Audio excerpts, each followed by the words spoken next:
Deuteronomy 1. There are the words that Moses spoke to all the people of Israel while they were in the wilderness east of Jordan River. They were camped in Jordan Valley near Shep, between Paran on one side on Chopel, Laban, Hazeroth, and the Zabal on the other. Normally, it takes only 11 days to travel from Mount Sinai to Kadesh Barnea, going by way of Mount Seir. But 40 years after Israel left Egypt, on the first day of 11th month, Moses addressed the people of Israel, telling them everything the Lord had commanded him to say. This took place after he had defeated King Sihon and the Amorites, who had ruled in Heshbon. The King Og of Bashan, who ruled in Heshbon, and King Og of Bashan, who has ruled in Ashtaroth and Edrei. While the Israelites were in the land of Moab east of the Jordan River, Moses carefully explained that the Lord's instruction as follows. The commands to leave Sinai.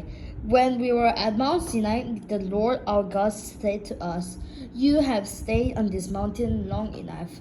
It is time to break camp and move on. Go to the hill of Amorites and to all neighbors region, the Jordan Valley, the hill country, the western foothills, the Negev, and the coastal plain. Go to the land of Canaan and to Lebanon, and all the way to the great Euphrates River. Look, I am giving all this land to you. Go in and occupy it, for it is the land the Lord swore to give to your ancestor Abraham, Isaac, and Jacob, and to all descendants. Moses appoints leaders from each tribe. Moses continued, At that time I told you, you are too great a burden for me to carry all by myself. The Lord your God has increased your population, making you as numerous as the stars. And may the Lord, the God of your ancestor, multiply you 1,000 times more and bless you as he promised. But you are such a heavy load to carry. How can I deal with all your problem and breaking? Choose some well-respected men from each tribe who are known for the wisdom and understanding, and I will appoint them as your leaders. Then you respond that your plan is a good one. So I took a wise respect man you had selected from my tribe and appoint them to serve as just an official over you. Some were responsible for 1,000 people, some are 100, some are for 50, and some for 10. At that time, I instructed the judges, you must hear the cases of your fellow Israelites and the foreigner living among you. Be perfectly fair in your decision and impartial in your judgment. Hear the cases of those who are poor as well as those who are rich. Don't be afraid of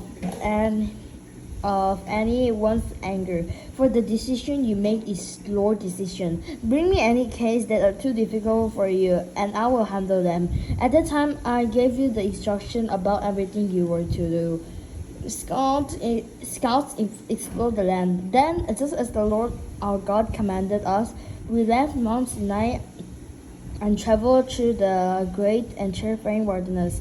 As your slaves, remember, and held towards the hill country of Amorites when we arrived at Kadesh Barnea, I said to you, you have now reached the hill country of Amorites that the Lord our God is giving us.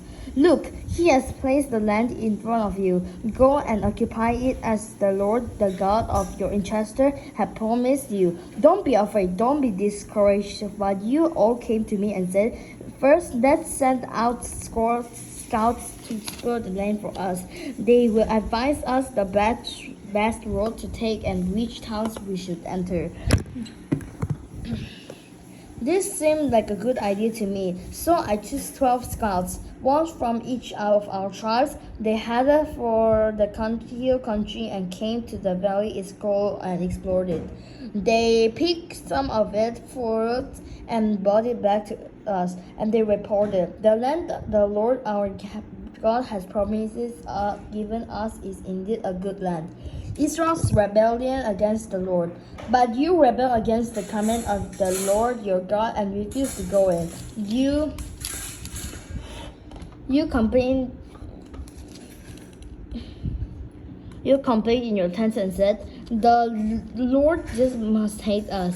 That's why he brought us here from Egypt to hand over to the Amorites to be slaughtered. Where can we go? Our brothers have demolished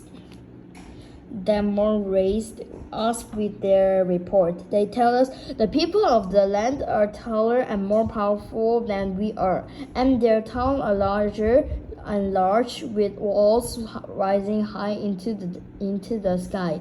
We even saw giants there, the descendants of Anak. But I said to you, don't be shocked or afraid of them. Then the Lord your God is going ahead of you. He will fight for you, just as you saw him do in Egypt.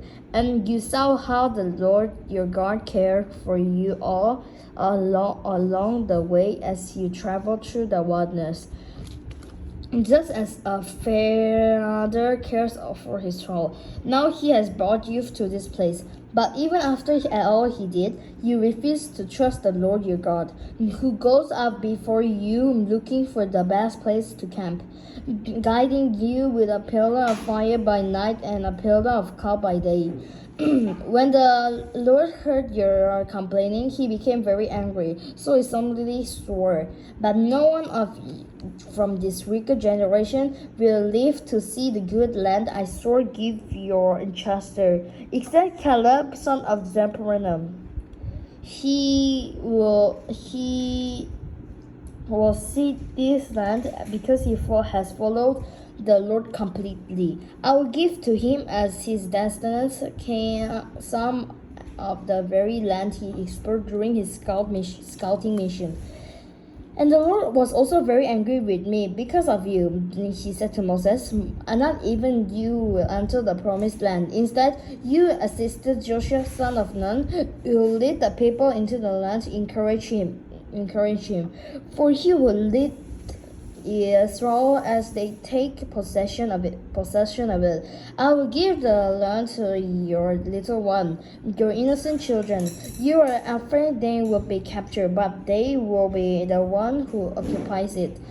As for you, turn around, go back through the wilderness, through the Red Sea."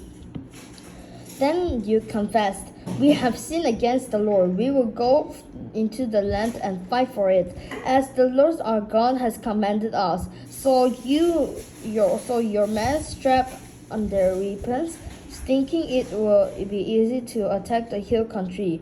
But the Lord told me to tell you, "Do not attack, for I am with you. If you go ahead